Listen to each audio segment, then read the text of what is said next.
Olá, queridos, tudo bem com vocês? Bom, hoje vamos para o nosso segundo vídeo, nosso segundo momento, né, de aprendizagens. Vocês aprendem comigo e eu aprendo com vocês também. A gente vai ter essa conversa mais aberta nos grupos, mas está aqui o meu registro de aula gravada para vocês, desse momento gravado, para que vocês possam assistir e depois a gente possa conversar sobre os assuntos, tá? Então, eu quero fazer uma pergunta inicial para vocês, relacionado ao momento que a gente está vivendo hoje, né? Que é uma pandemia. Então eu pergunto para vocês, quem estava preparado para essa pandemia? Você estava preparado? Será que os professores estavam preparados? Falando de maneira geral, quem estava preparado para 2020? Ninguém, né? Ninguém estava preparado para isso, para esse vírus que está assolando, né? E é muito difícil, foi muito difícil, fechando o grupo agora para os professores, porque mudou toda a nossa vida, mudou toda a nossa rotina, mudou toda a nossa forma de pensar e ver as coisas, não é? E se fez necessário uma modalidade da educação nesse momento, porque não poderia ter a interação, né? Não poderia ter essa interação física, esse contato físico. Então, praticamente muitos profissionais descobriram nesse momento, em 2020, depois da pandemia, o que seria o ensino híbrido, tiveram mais contatos com a tecnologia, né? Se fez necessário que o professor ele tivesse aptidões, né, para que eles pudessem dar aulas, né, para que a educação não parasse por completo, né? Então se fez necessário isso, mas tinha como tem ainda muitos problemas, né? O primeiro deles é saber se o professor ele estava capacitado para utilizar esses meios, né? Porque falando sobre experiências minhas como mãe de aluno, como estagiária e também como uma professora em formação, né? Eu percebi muitas dificuldades, sabe? De professores, pais de alunos, né? Isso mudou completamente. Esse fato, essa pandemia, ela causou muitas reflexões no âmbito educacional, né? Professores perdidos, sem saber o que fazer, sem saber como editar vídeo, sem saber o básico mesmo, sabe? O quanto foi difícil também fazer os pais, então, falando como estagiária agora, fazer os pais participarem, fazer com que eles coloquem os vídeos que as professoras fazem para as crianças assistirem e ter aquele feedback que muitas vezes a gente sabe que não tem. E aquelas crianças, aqueles alunos que não têm acesso à internet, que não têm computador em casa, que não tem um celular que possa assistir às aulas. Ah, nossa, foi muito difícil, né? Está sendo muito difícil ainda. E ninguém estava preparado para essas coisas, né? Para tudo isso que aconteceu. Bom, então, falando sobre essas tecnologias que tentam nos aproximar e criar essa interação, né? E criar essa dinâmica. Vocês sabem que eu escolhi duas dessas tecnologias para a gente discutir, para a gente ver como é que funciona, o que acontece.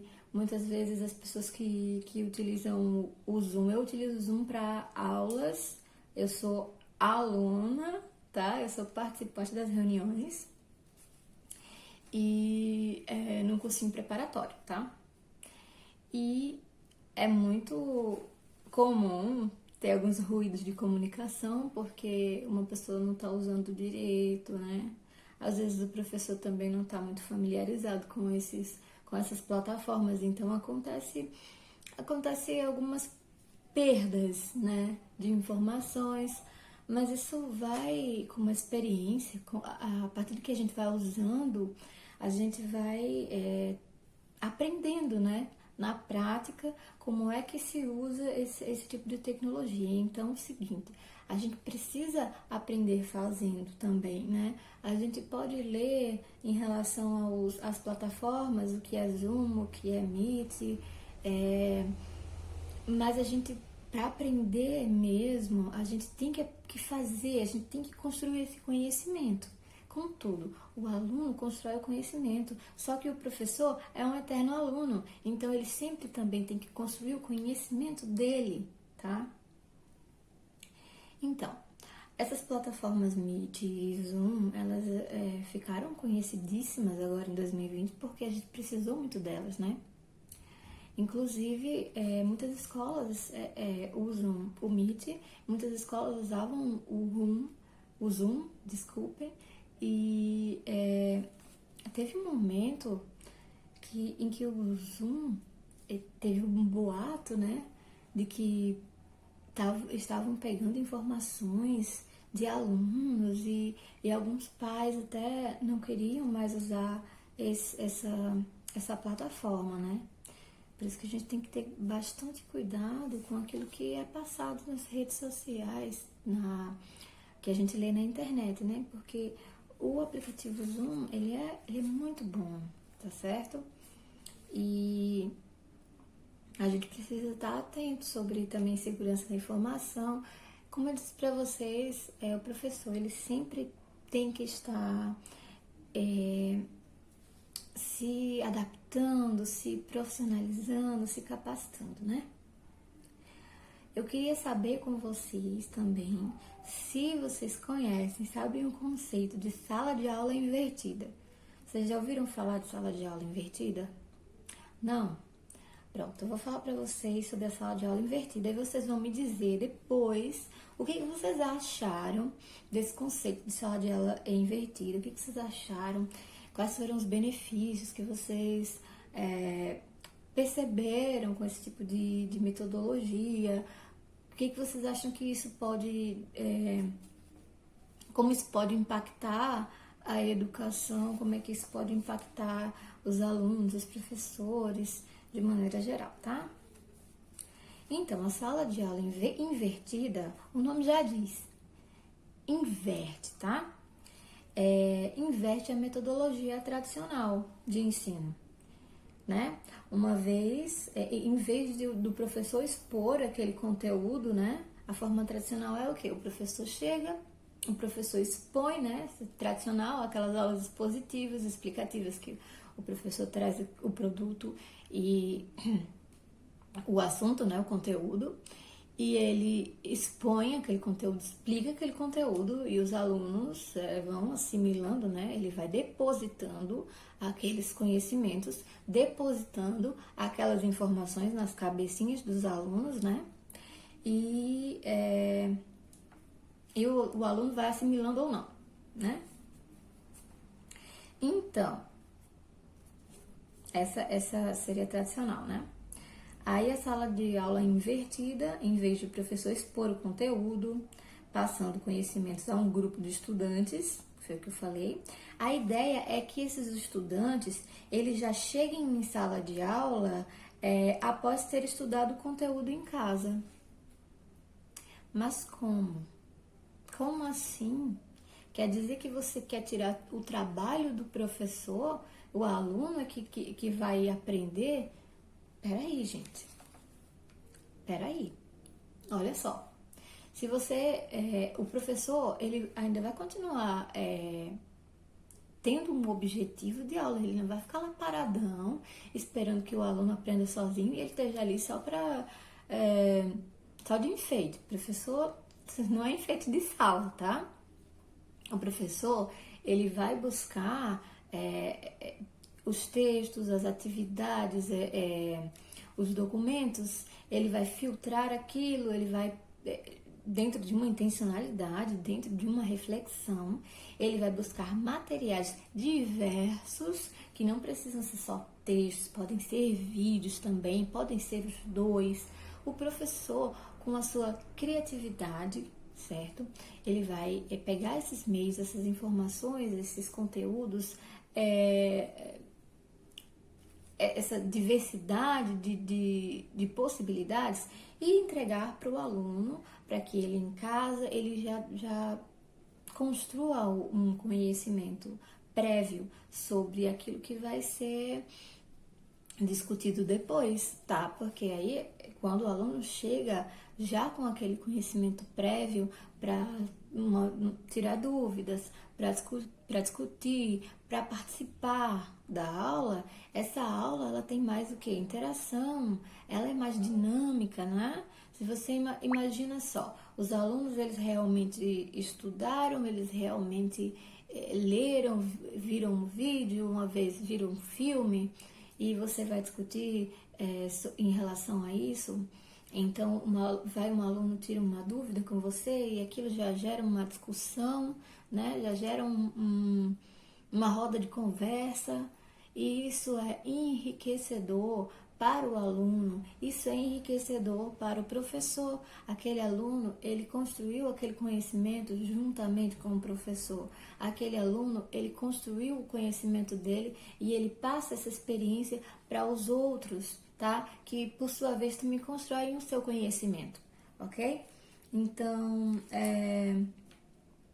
falando agora, quais são os benefícios, certo? Desenvolver habilidades. O modelo de sala de aula invertida é capaz de propor abordagens inovadoras. Não é isso inovador, isso vai contra aquela metodologia tradicional de exposição, onde o professor é detentor de todo o conhecimento e sai passando para o aluno aquilo, né? Torna uma aprendizagem muito mais envolvente, prática e significativa. Sempre essa palavra-chave, significado, né? Significativo, né? Porque assim, pessoal, cada aluno, cada estudante, cada cabeça é um mundo. Eu sou diferente de você, você com seus conhecimentos, com sua experiência é diferente de mim. Eu posso aprender muito com você e você talvez aprenda alguma coisa comigo também, certo? Então, a subjetividade das pessoas, sabe, faz aquela diferença. As experiências diferentes, essas trocas de experiências são enriquecedoras, tá certo? Aí temos também o protagonismo do aluno, né, que é muito, muito importante, esse protagonismo do aluno, essa autonomia, ela entra em teorias de autores conhecidíssimos, como Paulo Freire, né, na pedagogia da autonomia, tá? Otimização de tempo, sim, o tempo é otimizado, sim, você ganha tempo para falar sobre o que realmente é importante, para chegar ali onde está o problema da aprendizagem, porque o aluno vai dizer, olha, não entendi tal parte, não entendi isso aqui, entendi isso desse jeito, o outro diz, não tinha entendido desse jeito, eu entendi assim, ó. E a gente vai ali construindo, dando forma àqueles conhecimentos, tá? Então, vamos lá. conteúdo práticos e debates avançados. Por que tem debates avançados? Debates avançados porque não está só o professor falando sobre o que ele leu, mas as pessoas já têm conhecimento que prévio. Muito bem, já tem um conhecimento prévio sobre aquilo. Se eu chegasse no grupo e ligasse a câmera, a gente fizesse uma interação, né? Uma videoconferência, e vocês não tivessem assistido esse vídeo antes, por exemplo. Vocês iam chegar lá, eu ia perguntar sobre sala de aula invertida, e aí, gente, o que é que vocês acham? E sala de aula invertida é o quê? Quais são os benefícios? Vocês não iriam saber nem do que se trata, o que é a sala de aula invertida. Mas se vocês assistirem a aula e depois a gente for fazer a videoconferência e eu perguntar para vocês, vocês vão saber o que é sala de aula invertida. Vocês podem até buscar uma outra fonte, podem buscar a internet e tem artigo sobre isso, artigo acadêmico lá no Google Acadêmico, certo? Vocês podem procurar na CAPES, para ver o que tem. Vocês podem colocar lá um PDFzinho no Google que vai aparecer trabalhos das pessoas. E o debate, ele vai ser mais rico, porque vocês já vão ter informações, certo? Porque vocês têm a capacidade de se envolver, de aprofundar esse conhecimento, certo? Agora falando sobre as desvantagens, porque nem tudo são flores, certo? Quais seriam essas desvantagens da sala de aula invertida? Requer maiores níveis de autodisciplina. Agora, vamos falar sobre um assunto aqui. Muita gente me fala que a educação à distância é difícil porque a pessoa não tem foco, ou não tem disciplina, ou deixam para assistir a aula depois e não assistem, né? Já fui essa aluna, já fui essa pessoa, tá? Eu faço pedagogia à distância, né? Como vocês já sabem, é na Uninter, e eu posso afirmar que foi difícil me adaptar um pouco, porque tudo isso é novo. A gente veio do quê? De uma pedagogia, de uma metodologia tradicional, né? Eu sou de 1989, estudei a minha vida toda em escola pública, uma vez só que eu estudei numa escola particular de bairro, né? Mas a minha trajetória foi escola pública e, assim, tiveram escolas que eu gostei muito, tá? Gostei muito, de verdade. A gente sempre tem aquele professor que marca a nossa vida, né? Enfim. Mas, voltando, a gente estava acostumado com aquela pedagogia tradicional, com aquela coisa presencial de que o professor tem que passar o conhecimento para você e você tem que presta atenção para aprender, senão não dá. Pois é. Então, quando eu fui para o EAD, foi muito difícil para mim, né? Também, claro. Eu consegui a bolsa na Uninter e para mim foi uma coisa muito nova, foi tudo muito novo, não tinha lá aquela sala tradicional e tudo tradicional, mas eu posso dizer que eu aprendi muito, muitíssimo com a modalidade EAD, tá? De materiais diversos, a fazer coisas que antes eu não faria no ensino tradicional, certo? Mas eu entendo que o problema do foco é real, tá? A gente tem que ter uma autodisciplina, a gente tem que saber o que a gente quer, né? E o adolescente, a criança, eu acho que essa fase é realmente mais complicada de se interagir online, né? Mas as coisas estão avançando, tá? As coisas estão mudando, a gente vai se capacitando para atender aquele aluno, atender aquele público, tá certo? E dá certo mesmo, tá? Depende da tecnologia, sim, depende da tecnologia. E falando não só em sala de aula, tá? Isso aqui, essas reuniões, essa sala de aula invertida, ela pode ser feita em corporações também, em empresas, né? O Zoom, ele não é usado só para aulas, o Zoom, né, por exemplo, usando o Zoom como exemplo, ele é usado em reunião de família, ele é usado em reunião de trabalho, né? Não é só para dar aula, não é só no âmbito educacional. Então, depender da tecnologia às vezes é difícil, por quê? Aquele problema de ter alunos que não têm acesso à internet, aquele problema de ter alunos que não têm um celular, não têm um tablet, não têm um computador. Gente, a realidade é essa. Tem alunos que não têm direito a ver televisão, não tem esse acesso em casa. Então, para quem a gente está pensando essa educação, né? Onde que a gente tem que o que a gente tem que fazer, como a gente deve pensar para lidar com esses alunos que eles não têm oportunidade de ter essas tecnologias em casa, não têm acesso à internet, eles vão ficar para trás? Será que é justo? Será que isso não causa, não gera mais desigualdade ainda do que a gente já vê por aí, né? Aí, olha só, as condições já não são iguais para todos, isso é fato, provado e comprovado. Então, você imagina ampliar essa desigualdade, né? Enquanto os alunos eles têm acesso, está tudo bem, não parou a educação para eles. Aqueles que vivem em uma situação de pobreza, uma situação de poucos recursos, nenhum recurso, eles não têm a possibilidade de aprender, de mudar a sua realidade, né? Vamos pensar sobre isso. A gente pode também criar uma discussão sobre isso, o que fazer, o que pode ser feito para que essas desigualdades não sejam ampliadas, tá certo? E a resistência à mudança.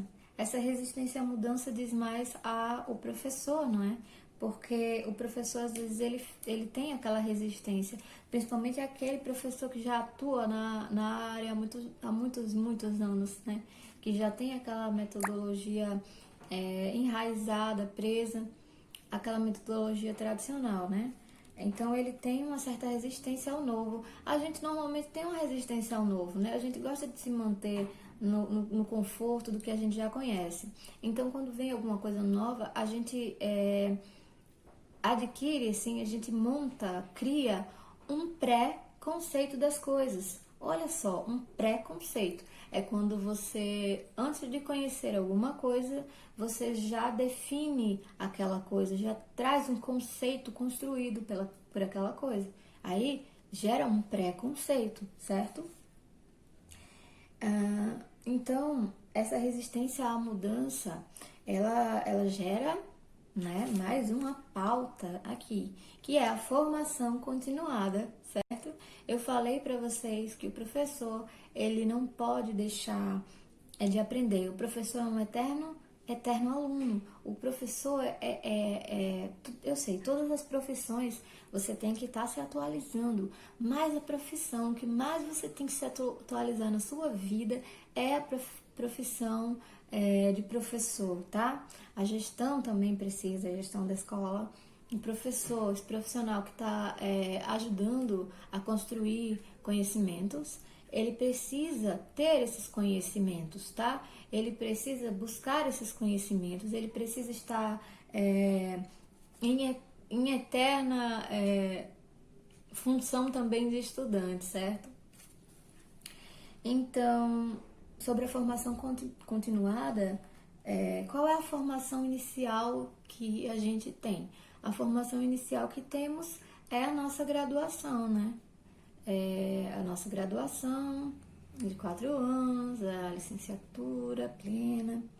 Depois da nossa formação, a gente continua, né? Na pós-graduação, alguns fazem especialização, outros fazem mestrado, doutorado, pós-doutorado. Muito bom, maravilha. Espero que vocês façam os seus doutorados, mestrados, especializações, né? Eu também quero muito. Então, se manter atualizado é importante e bem informado. Agora, olha só, não apenas em relação aos fatos e acontecimentos, porque quando a gente dizia atualidades, vamos lá, vamos ver o que está passando na TV. Não é só sobre isso, mas principalmente em relação à evolução das práticas pedagógicas e as novas tendências educacionais. Então, além de saber essas informações que a gente precisa saber atualizado de mundo, né? Conhecimento de mundo, né?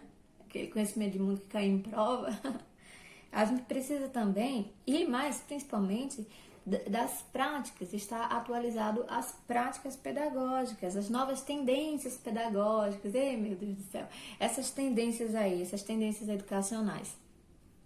Tendência, a gente pensa o quê? Quando a gente pensa em tendência? Moda, né? Qual é a moda da vez? O que está em vigor, né? Qual é a tendência? O que é? Estão trazendo a informação, a tecnologia. Vamos lá, não é difícil, você consegue, a gente consegue, eu consigo, tá? Nos aperfeiçoarmos, né? Nessas tecnologias, tá certo? E os benefícios de se manter atualizado, quais são? Vocês, diga aí uma aí pra mim. Quê? Ouvi não. Não ouvi? Então vou dizer pra você. Didática de aulas mais dinâmicas. O que a gente quer? Eu quero olhar pra você e ver que você tá trocando experiência comigo, né? Eu não quero essa coisa engessada de só falar e vocês não responderem, né? Eu faço os vídeos aqui, mas a gente precisa ter uma interação, né? Precisa ter um significado, tá? Didática de aulas mais dinâmicas na transmissão do conteúdo das disciplinas. Maior engajamento dos alunos em atividades de aprendizagem. Nossa, o que é melhor para um professor do que perceber o engajamento do aluno, do que perceber que aquele aluno está interessado naquilo que você traz, sabe? Naquele conteúdo que está sendo passado. Acho que não tem nada mais gratificante para o professor do que isso não, né? Aquele professor que realmente está na educação por querer transformar o mundo. Eu acho que essa é a principal gratificação do professor, né? O professor, ele precisa, sim, de salário digno, tá? Eu não estou dizendo isso querendo dizer que a gente deve aceitar qualquer coisa, de jeito nenhum. A gente trabalha duro para a gente conseguir dignidade também, certo? A gente trabalha duro e a gente merece salário digno daquele trabalho todo que a gente realiza, certo? Então valorize o trabalho que você escolheu, aluno, valorize o professor. Vocês não sabem que o trabalho do professor ele não acaba em sala de aula. A gente está sempre trabalhando, no momento que a gente está tentando se atualizar o tempo inteiro, tá? Então vamos lá, mais um aqui. Maior engajamento, detecção mais fácil das dificuldades de aprendizagem. Sim, tem como detectar mais rápido quando você tem uma formação para isso, quando você tem um conhecimento mais aprofundado, certo? E o que mais? E construção de novas estratégias para contorná-los. O que você vai fazer? Vamos ver o que a gente vai fazer para contornar essa dificuldade de aprendizagem de determinado grupo de alunos, de um aluno, certo? E assim, para